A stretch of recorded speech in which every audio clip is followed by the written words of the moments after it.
How's everyone doing? I don't have anything off the top. I may have some comments at the end, but we will save that. Should we wait until the end then? You just want to stand here for 45 minutes to an hour and then dive right into that? 5 minutes of complete silence and then... No. Why don't? I'm sure there is still important business to do. So why don't you start? As well, but let me just start by saying thank you very much for your time at the podium and around the building. And this is, for people who might not know, your last briefing. That is correct. So anyway, on behalf of the press corps, Sean will say more, I'm sure, but thank you. Thank you, Matt, for endeavoring to be honest and to be open and transparent. Of course. So. Thank you so much. I'll let you take it away. Yeah. All right. Let's start with Syria. Sure. So, what is the latest there in terms of your guys' interactions with HTS and others? Sure. And how you see things going forward. Sure. Matt, so it should be no surprise to you, not much has really changed since I talked about this yesterday. We have been in touch, in contact with all the groups in Syria, including HTS. I'm certainly not going to get into the private diplomatic channels, but we have once again, and will continue to stress upon everybody that that we have an importance of doing everything we can to find missing U.S. citizens, including Austin Tice, and bringing them home. The Secretary on his trip, which I know you were on, stressed quite clearly the transition principles that have been the cornerstone of our ongoing diplomatic engagements, principles that now have been taken up by countries throughout the region and well beyond that, which, if you'll humor me, our view is that when whatever government arises out of this transition, it needs to be inclusive. It needs to protect the rights of all Syrians, including women and minorities. Like all governments, it needs to preserve critical state institutions and deliver essential services. And perhaps most importantly, we want to see a Syria that does not pose a threat to its neighbors or the regions, or Syrians, or Syria being a place that's going to serve as a base for terrorism or allying with groups like ISIS. Also, Syria is a member to the Chemical Weapons Convention and has an obligation to ensure that any chemical weapons are secured and destroyed. That continues to be our North Star when it comes to our engagements as it relates to Syria. Sure. All right, Sean. Sure. Well, we can save all the comments for the end. But echoing Matt, thank you for being accessible. I know sometimes the questions are not always comfortable. Sometimes they're comfortable, but thanks for being accessible. Thanks for actually having the briefings, which hasn't always been the case. Of course. To continue on Syria, could you say a little bit about the situation in the north? The diplomacy on getting a ceasefire or getting truces with the pro-Turkish fighters. So talked a little bit about this yesterday. Our assessment continues to be that the ceasefire in Manbij has been extended, and that is holding, and we're closely monitoring the situation around Kobani. As we talked about yesterday, Sean, that situation continues to be fluid, but we have not drawn the conclusion that we are seeing larger-scale fighting. I'm not going to get into some of these private discussions, but we're working very hard to avoid an escalation in the north, and that would certainly be of concern to us because it would limit the ability of our local partners, the SDF, to continue to carry out our shared de-ISIS mission, which has been a top U.S. policy priority in Syria. We'll continue to pay close attention to this, but beyond that, we support the immediate de-escalation and cessation of violence in all parts of Syria, and it's our view that this is the time to increase stability. Sure. I know you said you don't want to get into the details of the negotiations, but I mean, Turkey has publicly said that they want the Kurdish fighters to disarm, and that's sort of a red line for them before going in. Is that something the U.S. agrees with? What's your conversation? So I'm not gonna get into some of these private diplomatic conversations, Sean. Our focus is on promoting a Syrian-led political process while also ensuring a top priority for us, which is maintaining the enduring defeat of ISIS and terrorism that's been movement originating in Syria. Given that we know ISIS exploits instability, it's incumbent on all countries with influence on the ground, including, of course, Turkey, to promote stability, dialogue, and restraint. And ultimately, at the end of the day, Sean, we support Syria's territorial integrity. I'll let others continue. Jenny, go ahead. Staying on Syria, Yeah. Where is Roger Carstens? Is he still in Amman? I don't have any specific updates to offer as it relates to Roger. What I can say as it relates to our efforts to locate or ascertain more information on missing American citizens, including, of course, Austin Tice, that is a top priority for us in the region. It is something that we're continuing to engage on around the clock. We are working with counterparts in the region. We are working with interlocutors and making it very clear that this is a key priority for the United States. I don't have any additional specifics on that line of effort to offer for obvious reason, which I'm sure you can understand, but this is something that it will remain a focus for us. And does this department have any comment on Vladimir Putin saying he would ask about Tice's whereabouts after Deborah Tice requested his assistance?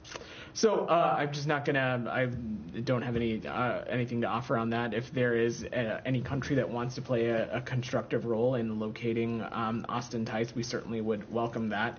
I will note, though, that for the many years that the Russian Federation has been the one to prop up the brutal Assad regime, that Mr. Putin had the opportunity to try and help ascertain the whereabouts or location or information about Mr. Tice, and hadn't done that in any of these previous instances. So I guess actions are going to speak louder than words, but Mr. Putin is welcome to do whatever he wants. What we are focused on is everything that we can do in our disposal.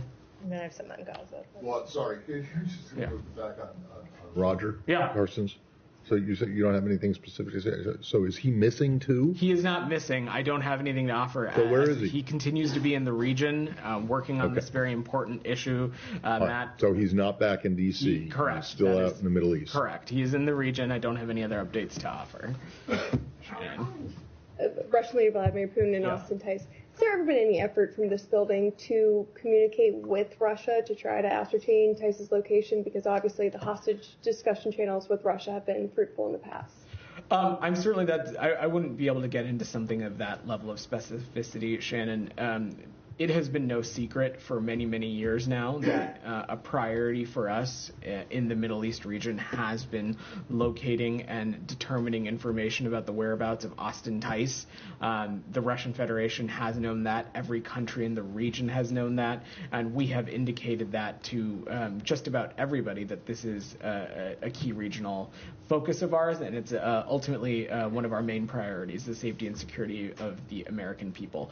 No country on the planet needs an invitation to help us in that work if they feel a responsibility that they have information that can help safely get American citizens home. No one needs an invitation, and I will just echo what I said to Jenny again, is that for years and years, the Russian Federation has been one of the main pillars that has propped up the brutal Assad regime. They certainly were not useful interlocutors when it came to Austin Tice in that regards then. And so, again, actions are going to speak louder than words, and I'm not going to opine about what role they may or may not have to play. Sure, but going forward, since at least Putin's words are indicating that the top of the Russian government wants to play a helpful role now, will there be any effort by the State Department to communicate with Russia to see if those actions will follow up? Again, if a country has a constructive role to play in terms of sharing information about Austin Tice or locating his whereabouts, we certainly would would welcome any information as it relates to that. All right, Saeed, go ahead. Thank you, Vedant. I'm not going to wait till the end, so I just want to thank you. Thank you. For always being the perfect gentleman, always calling on me. It is something that I never take for granted. I just want you to know that. You're welcome, so I Saeed. appreciate every time you called on me. Sure. My pleasure. And now, with that said, let me just ask you on Syria. Yeah. Now, in theory, is it possible for a U.S. official to visit Damascus while the Israelis are still bombing Syria? Are you talking about, is it I'm talking about in a feasibility sense? Well, or? There's expectations that at one point you guys might just go to Damascus. Whether to look at, the whereabouts of Tice or something else. Said, is it possible? I'm just asking in theory. Is it possible to go to Damascus, to go to Syria, while the Israelis are bombing Syria with American weapons? Said, I'm going to refrain from getting into the theoretical and hypothetical and what's feasible versus not. So let me just say that as it relates to government officials and their travel to Syria, U.S. government officials specifically, I don't have anything to announce at this time. We're continuing to assess the situation and consider when it might be appropriate for us to send personnel into Syria beyond our previously discussed concentrated presence in the Northeast. Yeah, but it would be, natural to expect that you would call on the Israeli to cease and desist while U.S. officials are there, right? In any corner of the world, we, of course, take the safety and security of our diplomats doing just about anything that is tantamount to us. I certainly appreciate the point that you may be trying to make. As it relates to government official travel into Syria, I just don't have anything to announce for you. I'm going to Gaza and the Palestinian issue, if you allow me. Yeah. Yesterday, or this morning, I think, the Secretary of State said that it's, he keeps saying this, that the Hamas should realize that the cavalry is not coming to save them. Is he basically saying that Hamas ought to surrender?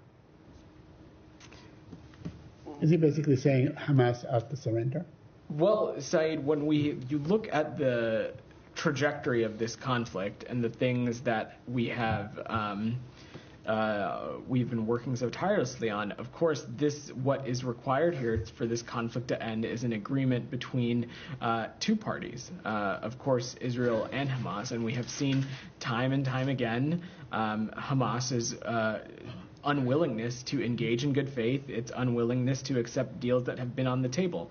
Of course, now, it is always going to be incumbent on both of these parties, right, Israel and Hamas, to come to an agreement. And what we're working on intensely is to bring a ceasefire to the finish line so that ultimately Palestinians and Israelis can live securely and perhaps most importantly, the remaining hostages, including the Americans, can be returned home. We think a deal is possible. I don't have anything new to announce, but are hopeful that parties can come to an agreement soon. Okay, but the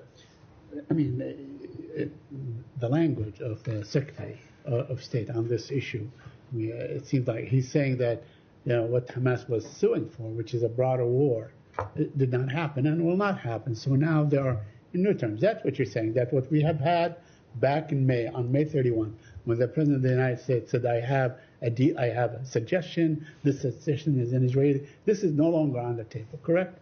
I can't opine on what Hamas's thinking or strategy is, Said. More on your thinking, not Hamas's. Our thinking is that we think a deal is possible, and we're working intensely to bring that ceasefire across a finish line. But absolutely, the Secretary is correct, and I would echo what he had said.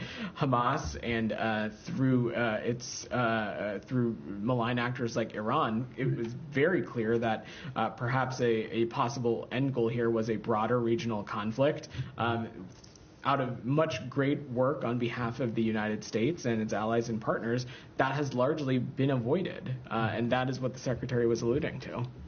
Let me a couple of other questions, if you and my colleagues indulge me. I wanted to ask you about a report in Haaretz, where it was reported that they really have a kill zone, and it doesn't matter, children or not children, whatever it is, they kill. I wonder if you saw such a report, and if you have any comment on it. I've not seen that specific reporting site, so I'm not sure what you're referring to specifically. It's a report in Haaretz about the Nitzarine crossing, and they basically have established a kill zone, and anyone that comes close to that kill zone is shot dead. There are kids, time and time again, that were shot. If this is the case, is this a war crime? So, Said, I'm just not familiar with this policy, and we have stressed again that for Israel, every civilian casualty is a tragedy, and that they not only need to comply with IHL, they need to take every possible step to prevent civilian harm. Broadly, though, we of course support Israel's right to defend itself, but as it relates to this, I will defer to the IDF to speak to any operational adjustments they may or may not be making in the region. I'm just not familiar with this. Okay, and finally, I want to ask you about aid. It seems that 1/3 of the aid required has entered Gaza since the beginning of December. Do you have any comment on that? Because I know that you guys were, pushing for more aid. There was that famous letter and so on. So where are we with aid now? these are conversations we continue to have with counterparts in the region, including with our Israeli partners. We're stressing that every possible measure needs to be taken to open more border crossings, do everything we can to open more commercial corridors, and really take additional steps to bolster the humanitarian flow into Gaza. I believe it was a number of weeks ago I talked about some of the steps that have been taken by the IDF and COGAT and others to help be on the right track. We continue to think that is the case, but this is there is no silver bullet here, and we're going to continue to pursue this at all angles. Yeah, go ahead. Yeah, sure. Just Human Rights Watch. Yeah. I know you commented on Amnesty released a report, but Human Rights Watch released a report accusing Israel of genocide. I believe also today Doctors Without Borders had a report that's accusing Israel of ethnic cleansing. I'm not in suspense about what your response is going to be, but what does the U.S. feel about this? Do you think that there's something to it, something worth checking out? How do you feel about it? So first, why don't we break those into two questions, Sean? First, I will defer to Doctors Without Borders to speak to the details of their report. What I can say is that even within their report, they make pretty clear that they don't have the legal authority to determine intentionality, and I certainly don't have an assessment from the U.S. government to offer today as it relates to ethnic cleansing. But we continue to appreciate the important role that's played by civil society organizations, including Doctors Without Borders, and we're deeply concerned about the scale of civilian harm in this conflict, and we're continuing to emphasize that the parties need to comply with IHL. But most importantly, it is because of the circumstances and the crises that we're seeing that we are working so tirelessly on an agreement to stop the war and bring all the hostages home, and ultimately improve the humanitarian situation and get us on a path to an enduring resolution to the conflict in Gaza. That's what we are squarely focused on. On Human Rights Watch, separately, it should come as no surprise that we disagree with the conclusions in this particular report. Certainly appreciate the role that groups like Human Rights Watch have played over the course of this conflict, but also other conflicts around the world. We disagree with the conclusions, and we have not concurred with past findings regarding genocide, and we do not now, and we do not believe that term applies here. Now, if you all remember, when it came to the National Security Memorandum Report, NSM 20, as some of you like to call it, we previously had said that it's reasonable to assess that the IDF in certain instances didn't meet its IHL obligations. But on something like genocide, that is just a conclusion that we disagree with.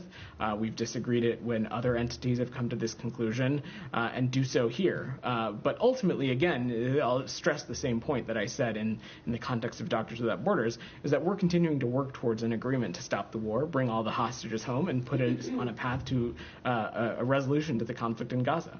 Just briefly, one thing specifically Human Rights Watch is saying to base this on is water access, saying that, I don't have it in front of me, but that a large number of civilians likely died because of lack of water access, and what they're saying is Israeli actions causing that. What's your assessment of that? I mean, is that a reason to... Is that an equally concerning finding, and why does the U.S. not think that? So certainly we need to be doing everything we can to ensure that water access is strong, and that everybody who needs water in Gaza is able to get it. That is something that we have stressed when we've talked about the influx of humanitarian aid, of the need for products like water and food and shelter and medicines. But again, specifically, when it comes to a determination of something like genocide, the legal standard is just incredibly high. And so the finding in this scenario, we just disagree with. That does not take away from the fact that there is a dire humanitarian crisis in Gaza. And it doesn't take away from the fact that, of course, there are so many in Gaza who are struggling from water scarcity. And these are the kinds of things that we're continuing to press with partners in the region, including with Israel.